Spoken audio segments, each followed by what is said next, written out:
అందరికీ నమస్తే. Welcome back to Shivani kitchen. ఈరోజు రెసిపీ వచ్చేసి సాంబారు. సాంబార్ ఎప్పుడు చేసినా చక్కగా కుదరాలంటే, మంచి రుచి రావాలంటే, అది కూడా కుక్కర్‌లో ఈజీగా ఎలా తయారు చేసుకోవాలో చూపించబోతున్నాను.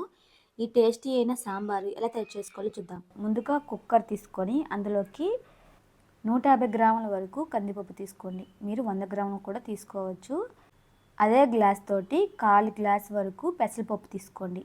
పెసరపప్పు వేయడం వల్ల సాంబార్ అనేది పలుచగా లేకుండా కాస్త థిక్నెస్ ఇస్తుంది, టేస్ట్ కూడా బాగుంటుంది. ఇప్పుడు కందిపప్పు పెసరపప్పుని 2 సార్లు బాగా కడిగి అందులోకి వాటర్ వేసుకొని 1/2 టేబుల్ స్పూన్ దాకా పసుపు వేసుకొని 1 టేబుల్ స్పూన్ దాకా నూనె వేసుకొని మూత పెట్టి మంటని మీడియం ఫ్లేమ్ మీద ఉంచి 4 విజిల్స్ వచ్చేంత వరకు పప్పుని ఉడికించుకొని పక్కన ఉంచుకోండి. ఇప్పుడు కడాయిలోకి 2 టేబుల్ స్పూన్ దాకా కందిపప్పు, 2 టేబుల్ స్పూన్ దాకా పచ్చిమిరపప్పు, 1 టేబుల్ స్పూన్ మెంతులు, 1 టేబుల్ స్పూన్ మిరియాలు వేసుకొని మంటని మీడియం ఫ్లేమ్ మీద ఒక 2 నిమిషాల పాటు వేయించాక లో ఫ్లేమ్లో ఒక 2 నిమిషాల పాటు వేయించుకోండి. ఇవి సగం వేగుతున్నప్పుడు ఇందులోకి 2 టేబుల్ స్పూన్ దాకా ధనియాలు, 1 టేబుల్ స్పూన్ దాకా జీలకర్ర వేసుకొని మంటని లో ఫ్లేమ్లోనే ఉంచుకొని కమ్మటి వాసన వచ్చేంత వరకు వేయించుకొని ఒక ప్లేట్లోకి తీసుకొని పక్కన ఉంచుకోండి. ఇప్పుడు అదే కడాయిలోకి 5 ఎండుమిరపకాయలు, ఒక 10 వెల్లుల్లి రెబ్బలు, ఒక రెమ్మ కరివేపాకు వేసుకొని కరివేపాకు వెల్లుల్లి బాగా చక్కగా వేగేంత వరకు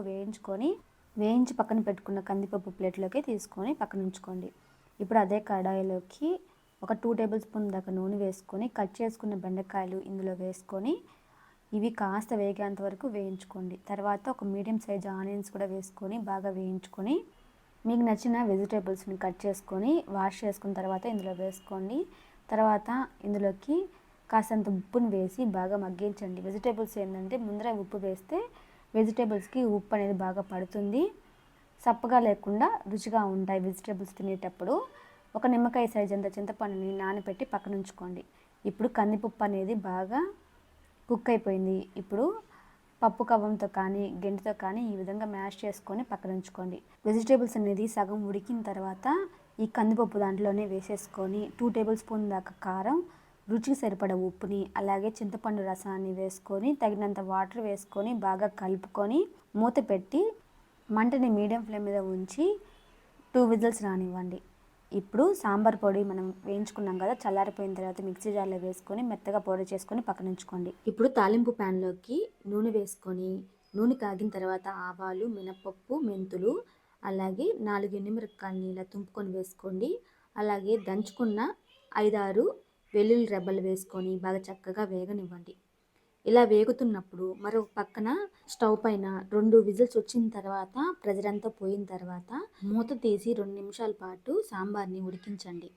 అందులోకి పచ్చికరివేపాకు వేసుకొని మంచి ఫ్లేవర్ని ఇస్తుంది. తాలింపు అనేది ఇలా చక్కగా వేగిన తర్వాత అందులోకి ఒక రెమ్మ కరివేపాకు, 1/4 టీ స్పూన్ వరకు ఇంగువ పొడిని వేసుకొని ఫ్రై చేసిన తర్వాత ఈ తిరగమాతని ఇప్పుడు ఈ సాంబార్లోకి వేసేసుకోండి. ఇలా సాంబార్ తిరుగుతున్నప్పుడు ఇలా తాలింపు వేస్తే మంచి ఫ్లేవర్ వస్తుంది. ఇలా వేసుకొని ఒక 2 నిమిషాల పాటు ఉడికించుకుంటే టేస్ట్ బాగుంటుంది. ఇలా ఉడుకుతున్నప్పుడు మనం దంచుకున్న సాంబార్ పొడిని ఒక 2 టేబుల్ స్పూన్ దాకా వేసుకోండి. వేసి ఒకసారి బాగా కలిపి అందులోకి ఉప్పు కానీ సరిపోకపోతే వేసుకోండి. లాస్ట్లో దించిపోయే ముందర కాస్తంత కొత్తిమీర చల్లుకొని దించుకుంటే ఎంతో టేస్టీ అయినా కమ్మనైన సాంబార్ రెడీ అయిపోయింది. సాంబార్ ఎప్పుడు చేసినా పర్ఫెక్ట్గా కుదరాలంటే ఈ విధంగా చేసి చూడండి. సాంబార్ పొడిని బాగా చక్కగా వేయించుకోవాలి. అలాగే తిరగమాత అనేది చక్కగా వేయించుకొని అందులో వేసుకోవాలి. కొన్ని టిప్స్ పాటించామంటే ఎప్పుడు చేసిన సాంబార్ అనేది చాలా కమ్మగా కుదురుతుంది. ఈ టేస్టీ అయిన సాంబారు కుక్కర్లో ఎలా తయారు చేసుకోవాలో చూసారు కదా. ఈ వీడియో మీకు నచ్చితే లైక్ చేయండి. ఈ విధంగా ఒకసారి ట్రై చేసి మీ ఫీడ్బ్యాక్ని కామెంట్ చేయండి. మరెన్నో టేస్టీ ఈజీ రెసిపీస్కి మా ఛానల్ని సబ్స్క్రైబ్ చేసుకోండి. Thanks for watching.